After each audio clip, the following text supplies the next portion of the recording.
Hi, you're watching a clip from the Two Please podcast, currently streaming on all audio platforms. I'll leave a link to the podcast in the description below. Do check it out when you can. And if you do like this video, please give it a like and subscribe to our channel. We're uploading more of these videos as the weeks progress. Now, before we wrap up this episode, I want to spend a few minutes talking about The Last of Us 2 because HBO has greenlit two more seasons of this. The Last of Us 2 is a tale of revenge, like straight up revenge. It is a wonderful game. In fact, I at times it probably is better than the first. Actually, no, it's a lie. I mean, It I'm is. not even gonna It like. is. It is It is better than it is. 100% better than the The first. the In first term, game is beautiful. The second game is the first game. Like I said, it's straightforward story, great uh, character building, blah blah, all of that. Second game, straight up, the story itself is a masterpiece. The levels to it, I mean, it is just I've whatever little I've played, whatever little I know of games, there is nothing like it out there. Nothing. Even the there watching the is. playthroughs, what I felt, I mean, I can't even imagine playing the game. It is, oof. I was just like playing it off the cuff as because I played part one and I was like, let's just see what happens with part two. It was in my library, and I finished part two over the weekend because I've been playing little by little for about 2 months now, and I just finally got to the end of. And Saturday, I was like, okay, I maybe have an hour left of this game, so let me see what happened. And I'm obviously a lot more efficient this time around than I was the first time around. I was not. It requires a lot of stealth, and I was not patient the first time I played it.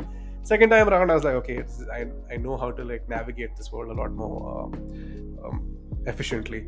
Also, But again, without getting into too many spoilers, like you said, right? Something happens at the start, kind of the start of the yeah. game, which drives the plot forward. There are a lot of comments that said, why couldn't the second part of the game be the first part? So, you get the context as to why whatever happened. Then you're like, no, Yeah. that's not And the point. The point is that you feel the same way that the protagonist of the first half feels. And that hmm, cannot be achieved if you already have background context on that other character. yeah. It should be as And sudden for you as it is in the game. And you take that anger and that desire for revenge as a person, as a player, playing that game, which only adds to the experience. It is a masterclass in sequencing of events as well. my experience with The Last of Us is very similar. Like in terms of the story, is very similar to a Korean film called I Saw the Devil, which Mm. I think everyone should watch. It's on Prime. I just realized it's on Prime, and it was remade in Hindi Again, as the it's equivalent. about revenge. Yeah. It's about revenge, right? It's a revenge story about what, not just what revenge does, because most revenge stories are about like there's a sense of gratification towards the end, which is so not the case. Revenge leaves a person; it kind of hollows a person out, and I Saw the Devil is a perfect encapsulation of it because It um, follows a person out. mm, Exactly. yeah, and that's kind of what happens in The Last of Us 2 as well, right? Because as you're going along this story, you it becomes in, increasingly uncomfortable to play it. Especially there are parts of it that are brutal, grisly, and you're like, yeah, fuck yeah, let's. At the start of the game, you're really into. Yeah. Um, And then when yeah, I and don't know how to then put it without spoiling it. and yeah, no, and then there Then when are the flip points in the game. happens, Yeah, not even when the flip happens. I think there are certain points just before the flip where you're just like, what the fuck are we doing? yeah, Um, uh, there's you there's start an to question, are interrogations. you going too far? Yeah. Yeah, there's a sequence where you're interrogating a soldier about the whereabouts of a person, and you just and you beat the shit out of them, and they're in like they fall into this little room filled with spores, and you just pummel them till they give you the information. And it cuts to the scene of the person like who's being interrogated, like who interrogated them, and they're just holding onto the dresser saying, I can't believe what I did. And she told me everything. She told me absolutely everything. But this person is living with the consequences of those actions. Uh, Mm.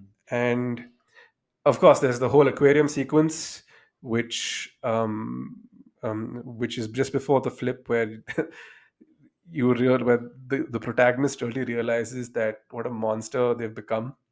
The first My first playthrough, I was like, this needed to be an hour or two shorter, but that's because I was like running through the game. I'm so used to, like, I was expecting a 15-hour campaign.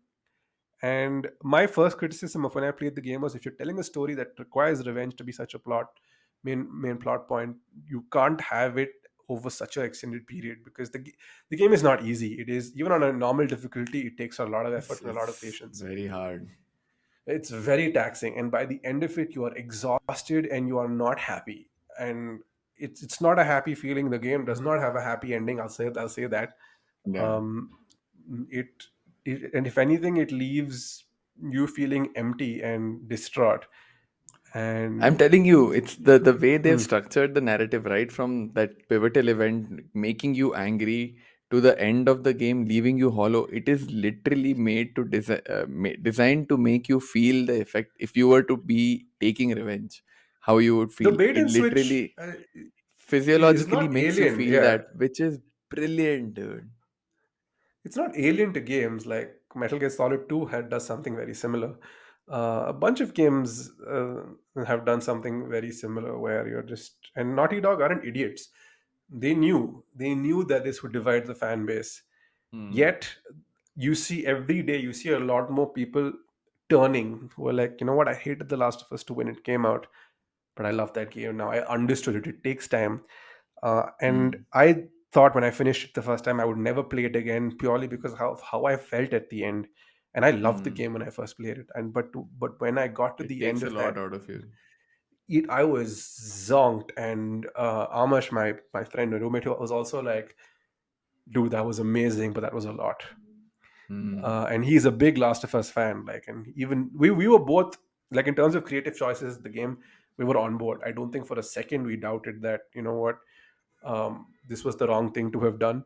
I am a big fan of directors taking stories down different paths, like not going down the familiar route. You got the familiar route in the first game. Let the second game go its own way, and it's a unique gaming experience. You will never play a game like that again. And I Hmm. will always remember the first time I played The Last of Us 2, and just how much it affected me, and have, as I played through it again, of how much I had appreciated it even more. I have it on the PS5. I mean, it's got an update for the PS5. Even on the PS4, on the base PS4, which is I had the first edition, it was a gorgeous looking game, and it's still one of the prettiest looking games I've ever played. At points, I'm just like, how did you manage to run this on a PS4 console in 2020, 7 years after release? It's insane. And like, full props to the team.